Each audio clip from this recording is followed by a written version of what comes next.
বলবো না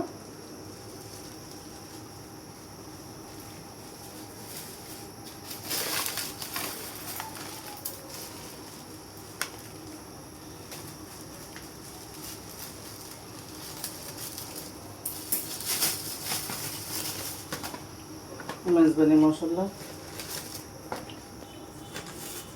এগুলো দিয়ে আমি রান্না করি, এগুলোর সাথে অন্য কিছু মিক্স করতে হয়। আসসালামু আলাইকুম, কেমন আছেন সবাই? আশা করি সবাই ভালো আছেন। আমিও কিছুটা ভালো আছি মোটামুটি।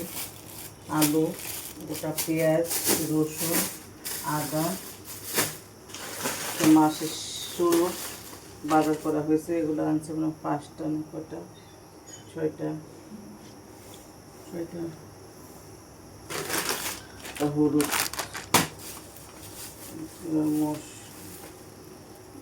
জানি এটা তার দুধ বেশি লাগে, একটা লবণ, সার দুধ 4টা, লবণ 2টা। বেশি দিন যাবে না, এগুলো 10-12 দিন যাবে, তারপর শেষ হয়ে যাবে। চা পাতা একটা আমার বেশি হলে 10-12 দিন যাবে। চিনি আছে, চিনি, জিরা, তেল।